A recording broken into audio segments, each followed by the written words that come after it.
මජ්ක්‍ධිම නිකායේ තියෙන බොහොම විශේෂ සූත්‍රයක් ගැන සබ්බාසව සූත්‍රය. ඔව්. මේකෙදි බුදුරජාණන් වහන්සේ පැහැදිලි කරනවා මේ ආශ්‍රව ඒ කියන්නේ කෙලෙස් කොහොමද නැති කරගන්නේ කියලා. ඒකෙදි කියවෙනව නේද මේ ආශ්‍රව නැති කරන්න නම් ඒව ගැන දැනගන්නත් ඕන, දකින්නත් ඕනි කියලා. හරියටම හරි. ඒක තමයි මුල්ම කාරණේ.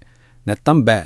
එතකොට මෙතනදී අර යෝනිසෝ මනසිකාරයයි අයෝනිසෝ මනසිකාරයයි කියන එක ඒ කියන්නේ නුවණින් හිතන එකයි නැති එකයි හරිම වැදගත් වෙනවා වගේ. අනිවාර්යෙන්ම. දැන් අයෝනිසෝ මනසිකාරය ඒ කියන්නේ නිකම් වැරදියට හිතන එක. අන්න ඒක නිසා තමයි නූපන් ආශ්‍රව උනත් හටගන්නේ. තියෙනව වැඩි වෙනවා. ඔව් තියෙනව වැඩි වෙනවා. හැබැයි යෝනිසෝ මනසිකාරය ඒ කියන්නේ නුවණින් මෙනෙහි කරනකොට එතකොට අලුතින් එන්නෙත් නෑ. තියෙන ඒවා අන්න ඒවා නැති වෙලා යනවා. මේ කාම භව අවිද්‍යාව කියන ඔක්කොමඩ මේක පොදුයි. හරිම පැහැදිලි. එතකොට බුදුහාමුදුරුවෝ ක්‍රම 7ක්ම කියනව නේද මේ ආශ්‍රව නැති කරන්න? ඔව් ක්‍රම 7ක් තියෙනවා.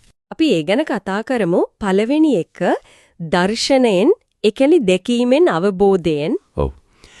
දර්ශනයෙන් ආශ්‍රව නැසීම. මේකෙදි වෙන්නේ අර සාමාන්‍ය ධර්මයේ ගැඹුරින් දන්නේ නැති කෙනා ඉන්නේ අශෘතවත් පෘථග්ජනයා.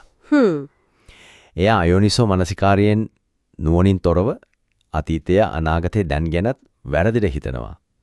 මම හිටියේද, දැන් ඉන්නවද, කවුරු වෙයිද වගේ ප්‍රශ්න එනවා. ඔව්.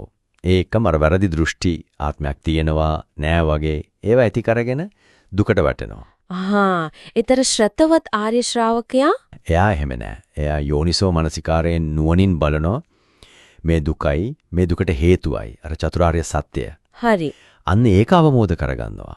එතකොට මර සක්කාය දිට්ඨි, විචිකිච්ඡා, සීලබ්බත පරාමාස කියන සංයෝජන තුන, බැඳීම් තුනක් කැඩිලා යනවා. ඒ කියන්නේ අවබෝධයෙන්ම කෙලෙස් නැති වෙනවා. හරි.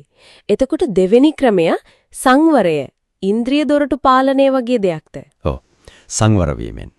හරියට අපේ ඇස, කන, නාසය වගේ දේවල් වලට එන අරමුණු වල ඇලෙන්නේ, ගැටෙන්නේ නැතුව ඉන්න එක, සිහියෙන් ඉන්න එක. ඒක නම් එදිනෙදා ජීවිතේට හරිම වැදගත්. ඔව්. නැත්තම් ආශ්‍රව එතනින්ම පටන් ගන්නවා. තුන්වෙනි එක ප්‍රත්‍යවේක්ෂාව, ඒ කියන්නේ පාවිච්චි කරන දේවල්, සිවුරු, ආහාර, සේනාසන වගේ. ඒවා ගැන නිවනින් බලන එකද? හරියටම හරි. නිකන් ලස්සනට ඉන්නවත් ඇඟ හදා ගන්නවත් නෙවෙයි. මේක පාවිච්චි කරන්නේ ශීතලෙන් රස්නෙන් බේරෙන්න, ජීවිතේ පවත්ව ගන්න විතරයි කියලා නුවණින් බලන එක. එතකොට ඒ දෙයට තියෙන තෘෂ්ණාව අඩු වෙනවා. ඔව් ආශ්‍රව වැඩින්නේ නැහැ එතකොට. හතරවෙනි එක ඉවසීම. අදිවාසනා කියලා කියන්නේ මේක ටිකක් අමාරුයි වගේ නේද? සීතල, රස්නය, බඩගින්න, කරදර, වේදනා. ඔව් ටිකක් අභියෝගයක්. හැබැයි මෙතන ඉවසීම කියන්නේ නිකන් විඳවන එක නෙමෙයි.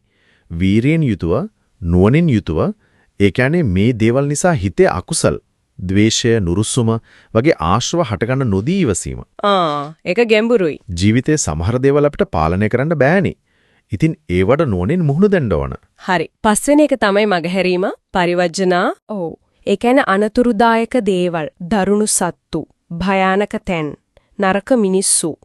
ඒ වගේ ආශ්‍රව වැඩෙන්න පුළුවන් දේවල් නුවණින් අඳුනගන්න. ඒවයින් ඈත් වෙන එක. හැම සටනක්ම කරන්න ඕන නෑ කියන එක වගේ. ඒ වගේ දෙයක්. සමහර දේවල් මගහැරෙන එක තමයි නුවණ. 6 වෙනි ක්‍රමය දුරු කිරීම. විනෝදනා, ඒ කියන්නේ හිතට එන නරක සිතුවිලි අයින් කරන එක. ඔව්. කාම සිතුවිලි, තරහ සිතුවිලි, හිංසා සිතුවිලි වගේ අකුසල් ආව ගමන් ඒවා හිතේ තියාගෙන ඉන්නේ නැතුව, ඉවසන්නේ නැතුව නුවණින් අයින් කරනව, දුරු කරනවා. ඒකත් ක්‍රියාශීලී වැඩක්. නිකන් ඉඳලා බෑ. හිත පිරිසිදුව තියාගන්න උත්සාහයක්. අවසාන එක 7 වෙනි එක. භාවනාව. මෙතන විශේෂයෙන් අර බොජ්ජංග ගැන කියවෙනව නේද? ඔව්.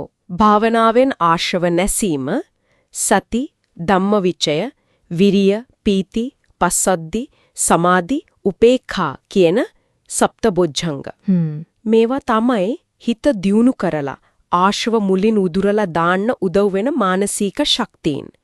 සමත විදර්ශනා භාවනා වලින් මේවා නුවණින් දියුණු කරන එක තමයි මේ ක්‍රමය. එහෙනම් අද අපි මේ කතා කරපු දේවල් වලින් පැහැදිලි මේ ආශ්‍රව නැති කරන එක කියන්නේ එකපාරක් කරලා ඉවර වෙන දෙයක් නෙමෙයි. නෑ. ඒක අවබෝධය, සංවරය, අර පාවිච්චි කරන දේවල් ගැන නුවණින් බලන එක, ඉවසීම, මගහැරීම, දුරු කිරීම, භාවනාව. මේ ඔක්කොම එකතු වෙච්ච අඛණ්ඩ වැඩපිළිවෙලක්. හරියටම හරි. මේ ඔක්කොම ක්‍රමවලින් ආශ්‍රව නැති කරපු කෙනා තමයි අර සූත්‍රයේ කියන විදිහට හැම බැඳීමක්ම ඉක්මවලා තෘෂ්ණාව සිඳලා දුක කෙලවර කරපු කෙනා වෙන්නේ. ඔව්. අවසාන වශයෙන් මෙහෙම දෙයක් ගැන හිතන්න පුළුවන්. මේ සූත්‍රයෙන් අපිට කියන්නේ දුකින් මිදීම කියන්නේ නිකන් පැත්තකට වෙලා බලාගෙන ඉන්න එකක් නෙමෙයි කියලයි. අපේ ඇතුළත ලෝකයක් පිට ලෝකයක් එක්ක නුවණින් හරිම ක්‍රියාශීලීව ගනුදෙනු කරන්න ඕන කියන එක. ඉතින් එදිනදා ජීවිතයේ එකම එක පොඩි අවස්ථාවක් හරි අඳුන ගන්න පුළුවන්ද? අර අපි කතා කරපු යෝනිසෝ මනසිකාරය පාවිච්චි කරලා හිතේ මතුවෙන පොඩි ගැටුමක් හරි අකුසලයක් හරි ඒ වෙලාවෙම සමනය කරගන්න පුළුවන් වෙන විදිහේ ඒක හිතන්න වටිනවා.